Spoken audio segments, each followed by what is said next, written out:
Hi, thanks very much for taking the time to stick your USB stick that you got at our annual stakeholders meeting into a computer so you get to watch me talking at you, or for picking this up through the wonderful thing that is YouTube and the World Wide Web. The fact that you can do this makes both of us, I guess, a lucky person. One of the things that we do here at Haven Home Safe is we work with people who are on the wrong side of the digital divide often. So many of the people that we work with and that we'll tell you about in the next few minutes, if we can maintain your interest and beg your indulgence, will be the people, as I say, who have been left behind, not only by our digital economy, but by our economy and society generally. Because that's what we do. We look after homeless people here. We look after people who are housing challenged, which is a really polite way of saying people who can't find anywhere to live. We've pretty much just come out of a federal election and we're watching the new government settle in. Ozpoll did a number of polls, as you imagine, during the federal election campaign, and they found that consistently the biggest issue that confronted Australians was housing and housing affordability, and rental housing affordability specifically as a major subset within that. Yet not one of the major political parties took this issue on because they run scared. One of the confronting things about homelessness is to see people sleeping in the streets, and in Bendigo and in many of the other towns and cities that we operate in, we don't see that phenomena as much. I like to think that's because what we're doing works for many, but it by no means means that we don't have people sleeping in the streets. But more of that as we go along. The other thing, of course, about annual general meetings or annual stakeholders meetings is that it's an opportunity to hand out an extremely boring document called an annual report. Note, here's one we prepared earlier, some years earlier in fact. And look, for its time, probably a cutting edge document, but seriously, how many people really want to read through this level of detail? Because annual reports really, they're just there to do one thing. They're there to tell a story.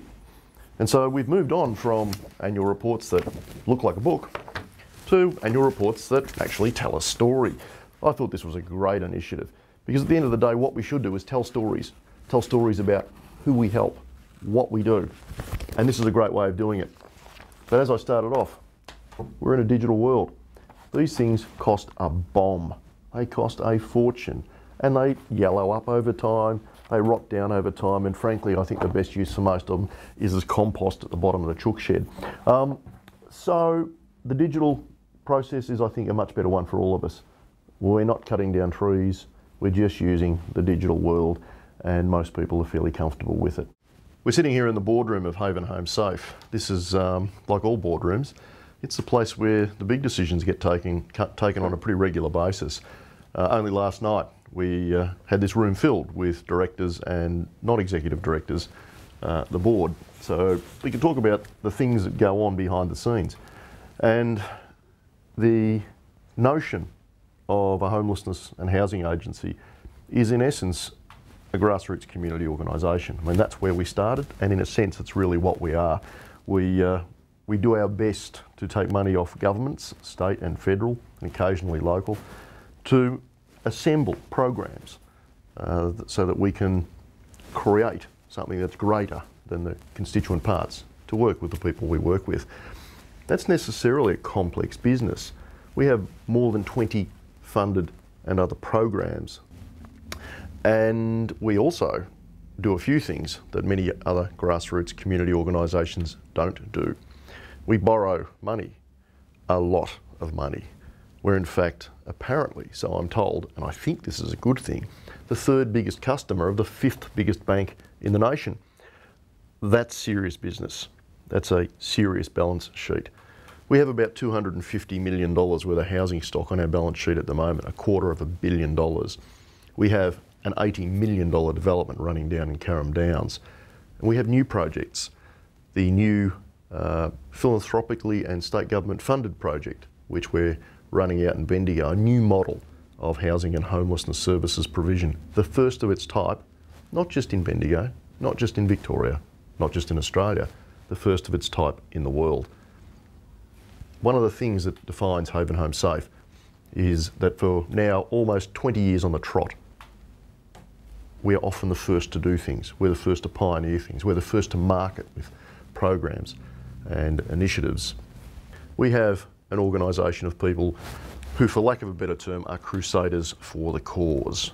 We are and we have people who are passionate about helping those people who get left behind in our society. So it's kind of fitting in a way that we try and tie together the big end of town stuff, which is the boardroom, the balance sheet, the borrowings, the complex business processes, and then also we look at, and don't forget what it's really all about, which is the average punter who gets left behind. And that's really what pushes our buttons.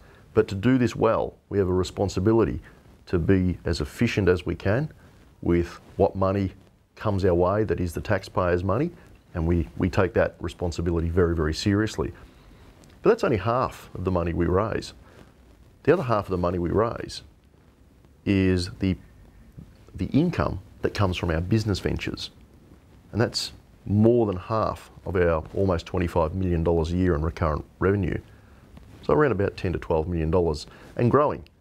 And where does that money come from? What is that business enterprise? It's simple. It's the rents from the properties that we've built and we own. And we get to make choices about what we do with that money. Obviously, a lot of it goes to pay off debt, and a lot of it is continued to be reinvested in the properties through maintenance and maintaining our property portfolio. We also subsidise the rents, depending on people's income. And that level of subsidy runs into the millions of dollars. So we're not talking about giving back in our community, we're actually doing it, and we count it in the millions. One of the other things, I guess, that's been a joy this year is that we've been able to run a pilot program for the state government, which we put together here called Back on Track. In my almost 30 years in working with homeless people, I've never seen a program that had the outstanding results of getting upstream to stop people being evicted from the private sector, to actually stop them walking in our front doors with their kids clutching at their parents' tracksuit bottoms, carrying their rainbow-coloured plastic bags with all their worldly goods and possessions. We actually stop people being evicted. As part of that, working with partner agencies like the Bendigo District Aboriginal Cooperative, we stopped 30 Aboriginal families from being evicted and resurrected their tenancies and got them back on track in an environment where, in most years, if we could do that with one, that would have been a huge success. It was a great shame that the government decided not to continue to fund this particular program. This new program that we're going to run, this medium-term transitional housing program, which we're going to run in Bendigo, which has been made possible by the enormous, phenomenal generosity of Mr. Beaulieu Meyer through his Yugalbar Foundation and the other Meyer Family Company foundations, as well as with $4 million worth of state government money that we picked up because we got that initial philanthropic grant. This medium-term transitional facility will have a social curriculum built around it, and this social curriculum will begin to address the issues and the areas that we know people who use our services have great gaps with. We know we're talking about early school leavers. We know we're talking about people who have limited communication skills. We know that we're talking about people who have limited relationship and relational skills. We know we're talking about people who have often no workplace experience. We know we're talking about people who've often grown up in homes where there was no role models about work. We know that we're dealing with people who have drug and alcohol problems. We know that we're dealing with people who have often borderline personality or intellectual disabilities. And we know that we're also dealing with just average, everyday young people who just can't find somewhere to live. So these are the people we deal with. This new program, this medium-term transitional program, will have a solution available for people for each of those areas of their life. I guess one of the things that I wanted to also share with you is what we've been doing down in Carrum Downs. We've got a little development down there called Wattlewood. Wattlewood is really interesting for a whole bunch of reasons. The first reason, I guess, is that we've acquired a site which we purchased off the Brotherhood of St. Lawrence. And that site that we purchased was the first ever deliberate social housing development in Australia's history. And it was started by a guy called Gerard Kennedy Tucker, who was the founder of the Brotherhood of St. Lawrence. So after the First World War and during the Depression in the 30s, Gerard Kennedy Tucker started the Brotherhood of St. Lawrence, and at the site in Carrum Downs, he built little beach shacks basically for returned servicemen who were not travelling so well. So we acquired the site with two very deliberate intentions. The first deliberate intention was that we would take the people who were living there, the frail, the elderly, the aged, and we would decant them from their rundown, often quite awful residential circumstances, into brand new contemporary housing stock. And so we're going to, on this development, build 100 units of affordable housing, really good quality stuff. And as part of that, what we're also going to do as we subdivide the land and redevelop it is we're obviously going to sell large amounts of it. And so of the 241 lots that we'll have sold in the Wattlewood development, we'll end up with 100 social housing units in a master planned residential community where the social housing is actually master planned in at the start so that it's invisible in this brand new residential subdivision. It's not tacked on the end. It's not in the difficult to build blocks. It's not pushed out of the way. It's sprinkled throughout, really good quality stock, as I say, a master planned community, and it almost pays for itself. So normally if we were going to build 100 independent affordable housing units at about $350,000 to $400,000 each when you put land and building together, what are we looking at? $35 to $40 million. So with this overall $80 million development, we'll end up with $35 to $40 million worth of stock for just a couple of $1 million worth of residual debt. That's what affordable housing's about. One of the other things that we've been involved in, of course, has been rolling out the nation building construction, where in Victoria, housing associations and the state government split the nation building money to create social housing. And so that's where the vast majority of our housing stock has come from since 2008. And again, with housing, when you start, it takes a while. But we've witnessed the end of that process in this financial year, and I'm pleased to say we've now got all of those units tenanted.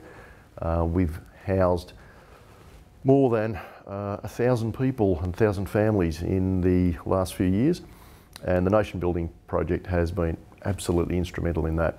One of the other things that I think is relevant is that in 2004, on the 26th of December, there was a large tidal wave that obliterated large parts of southern Asia, and including parts of Sri Lanka.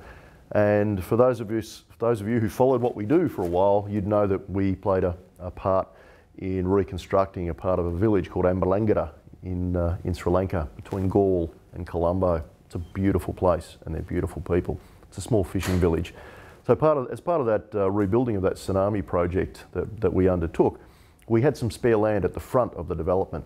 And with that spare land at the front of the development, we've just completed three new three-storey shop houses. And they're called shop houses because the ground level is a shop.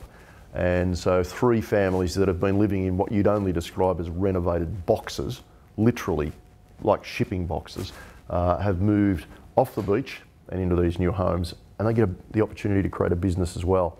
So that's a bit of social housing that's a little bit over our horizon, but it's, I guess, an indication of the depth and the width of the things that we get involved in.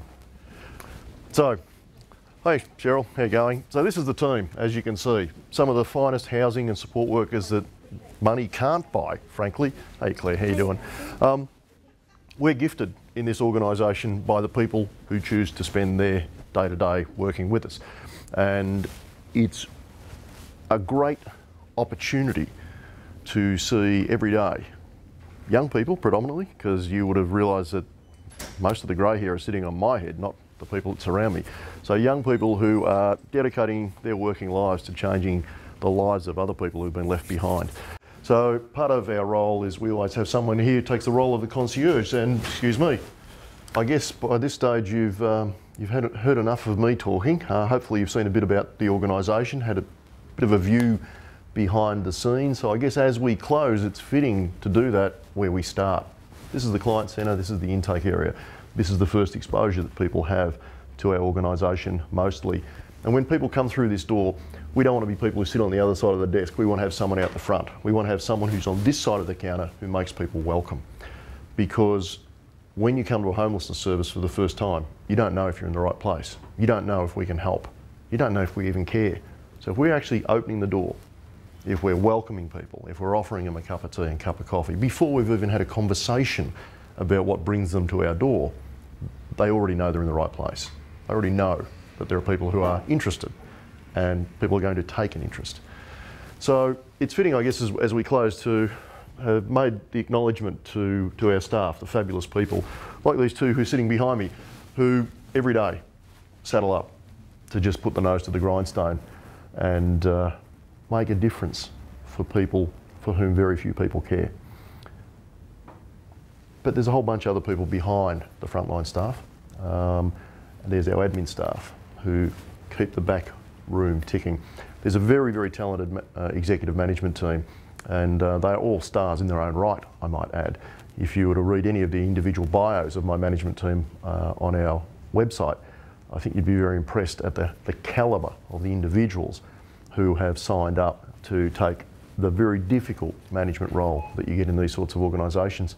And of course, the other thing that people forget about not-for-profit organisations is, as with any serious business, there's always a board of directors that sits in the background. And the board of directors at Haven Home Safe are a talented, clever, committed and loyal lot. And their job is to make sure that I do the right thing. Their job is to make sure that we set the strategy for this organisation and that we run this organisation in a way that meets not only the needs of the board, the needs of our funders, the needs of government, the needs of the broader community, but specifically the needs of the homeless and those people who are having trouble finding somewhere to live. So, in a nutshell, hopefully you've seen a bit about what we do, you've seen a bit of behind the scenes, you've seen some of the properties and developments that we do. So hopefully you know a little bit more about this organisation called Haven Home Safe that operates in this community and many others.